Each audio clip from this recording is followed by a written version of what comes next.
দেখুন বন্ধুরা, আমাদের বাড়িতে অনেক সদস্য থাকে যারা চশমা পরে প্রতিদিন ব্যবহার করতে হয়। চোখের প্রবলেমের জন্য চশমা কিন্তু ব্যবহার করে। আর এই চশমাগুলো অনেকদিন পরতে পরতে নষ্ট হয়ে যায়। আর চশমার খামগুলোও কিন্তু চশমার সঙ্গে সঙ্গে আমাদের আর কোনো কাজে লাগে না। আমাদের নতুন করে চশমা করতে হয়, তার সঙ্গে কিন্তু একটা করে খাম দিয়ে থাকে। আর চশমার বাক্সগুলো কিন্তু আমরা ফেলে দিই বা অন্য কোথাও যেখানে সেখানে পড়ে থাকে। এই বাক্সগুলো না ফেলে দিয়ে আমরা কিন্তু অনেক কাজে লাগিয়ে নিতে পারি। দেখুন বন্ধুরা, আমাদের বাচ্চারা যারা স্কুলে বা টিউশনি পড়তে যায় তখন কি হয় বা যেখানে সেখানে মানে ব্যাগের মধ্যে পেনগুলো রেখে দিলে পেনটা খুঁজতে অনেকটা সময় লাগে। পেন, পেন্সিল, রাবার এগুলো খুঁজতে কিন্তু অনেকটাই সময় লেগে যায়। তাই পুরানো একটা চশমার বক্স দিয়ে যদি আমরা পেন্সিল বক্স তৈরি করে দিই, বাচ্চারা অনেক খুশি হবে।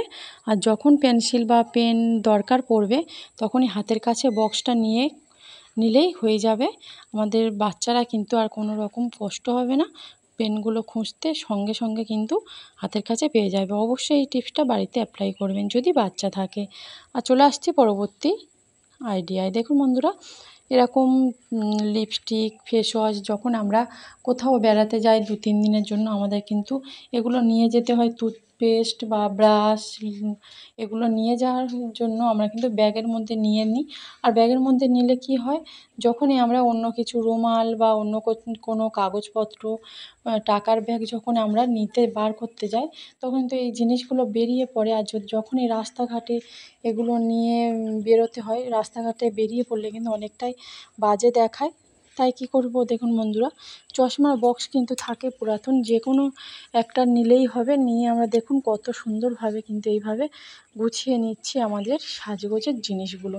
নিয়ে এইভাবে আমরা রেখে দিলেও আমাদের একটা জায়গায় থাকবে, আমাদের খোঁজাখুঁজি করতে হবে না। হাতের কাছে কিন্তু আমরা যখন এই জিনিসগুলো প্রয়োজন হবে আমরা পেয়ে যাব। আর যখনই ব্যাগের ভিতর নিয়ে যাব তখন কিন্তু আমাদের আর অন্য জিনিস বার করতে গিয়ে এগুলো আমাদের হাতের সঙ্গে চলে আসবে না। অবশ্যই কিন্তু যখনই কোথাও বাইরে 1 দিন বা 2 দিনের জন্য যাবেন, দেখবেন একটি চশমার বক্সের মধ্যে নিলে কিন্তু কোনো অসুবিধা হবে না। চলে আসছি পরবর্তী আইডিয়ায়। আর দেখুন বন্ধুরা, আমি একটা চার্জার নিয়েছি। আর চার্জারগুলো চার্জ দেওয়ার পরে সাধারণত আমাদের কারেন্টের প্লাগের মধ্যে লাগানো থাকে বা এখানে সেখানে পড়ে থাকে। আর তার মধ্যে পড়ে থাকলে কিন্তু কী হয়, নোংরা পড়ে, ধুলো ময়লা পড়ে আর দেখতেও অনেকটা খারাপ লাগে। তাই আমি একটা চশমার বক্স নিয়েছি। নিয়ে দেখুন এইভাবে যদি আমরা রেখে দিই দেখতেও ভালো লাগবে আর প্লাগের মধ্যে লাগানোও থাকবে না। আর বাচ্চারা থাকলে বিশেষ করে লাগানো থাকলে প্লাগের মধ্যে টানাটানি করে, তখন ছিঁড়ে গেলে কিন্তু আমাদের চার্জারটাই নষ্ট হয়ে যায়। আবারও কিন্তু আমাদের দাম দিয়ে এই চার্জারটা কিনে আনতে হয়। তাই যদি আমরা একটা পুরাতন চশমার বাক্সর মধ্যে যদি আমরা এটা গুছিয়ে রেখে দিই, আমাদের কিন্তু খুঁজতে হবে না, খোঁজাখুঁজি করতে হবে না, এটা নোংরাও পড়বে না। অবশ্যই চার্জারগুলো এইভাবে রেখে দেবেন, ভালো থাকবে।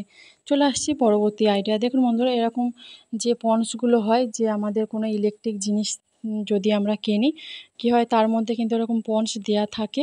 আর এই পন্সগুলো আমাদের কোনো কাজে লাগে না। তাই দেখুন আমি একটা চশমার খাপ নিয়েছি, নিয়ে এটা কেটে নিয়েছি, পাতলা করেই কেটে নিয়েছি।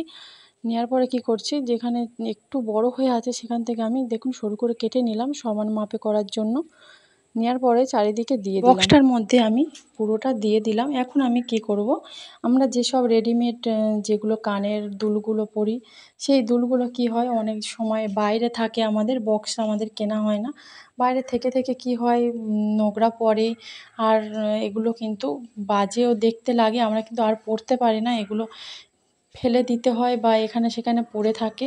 এগুলো যদি আমরা নতুনের মতো তৈরি করে রাখতে চাই, তাই যদি একটা চশমার খামের মধ্যে এইভাবে একটা পন্স নিয়ে নিয়েছি, নেওয়ার পরে যদি আমরা এইভাবে দিয়ে রেখে দিই, কানের জিনিসগুলো নষ্ট হবে না আর আমাদের এক্সট্রা টাকাও খরচা কিন্তু হবে না। দেখুন বন্ধুরা, সবগুলো কিন্তু আমি এর মধ্যে রেখে দেবো। আর কোথাও যদি আমাদের নিয়ে যেতে হয়, কোথাও বেড়াতে যাচ্ছি বা কোথাও যাচ্ছি, তখন যদি আমরা এটা বক্সটা নিয়ে যাই সঙ্গে করে, এগুলো কিন্তু এক জায়গায় থাকবে আর আমরা খুঁজে পেতে কিন্তু অনেকটাই আমাদের সুবিধা হবে। সবগুলো কানের ইয়াররিংগুলো দিয়ে দিয়েছি। দেওয়ার পর এইভাবে যদি আমরা বন্ধ করে রেখে দিই, এর মধ্যে কোনো কিছুই কিন্তু নোংরাও পড়বে না, ধুলো ময়লাও পড়বে না। আমাদের আলাদা করে আমাদের বাজার থেকে কিনে আনতেও হবে না। আর দেখুন বন্ধুরা কত সুন্দর কিন্তু লাগছে। এর মধ্যে আমরা এই যে কানের রিংগুলো রেখে দিয়েছি, যখনই আমরা কোথাও বেরোবো তখন কিন্তু আমরা হাতের কাছে কানের রিংগুলো পেয়ে যাব। চলে আসছি পরবর্তী টিপসে। আর দেখুন বন্ধুরা এরকম তেল আমরা যখন রান্না করি বা কোনো কিছু তেল ঢালার সময় যদি আমাদের কিচেন স্ল্যাবসের উপর বা ফ্লোরে যখনই এই সর্ষের তেল বা এমনি রিফাইন্ড তেল পড়ে, আর এই তেলগুলো মুছতে আমাদের কি করি, আমরা কোনো সুতির কাপড় নিয়ে কিন্তু মুছে নিই। মোছার ফলে কি হবে, এর মোছার পরে কিন্তু আমরা আবার কাপড়টা সার্ফ দিয়ে কাচতে হয়, অনেকটাই সময় কিন্তু লেগে যায়। আর আমরা বাড়িতে থাকি এরকম পন্ডস দিয়ে যদি তেলটা মুছে নিই, আমাদের কিন্তু সুতির কাপড়টা দিয়ে মুছতে হচ্ছে না আর অনেকটা টাইমও লস হচ্ছে না। এইভাবে আপনারা টিপসটা অ্যাপ্লাই করে নেবেন।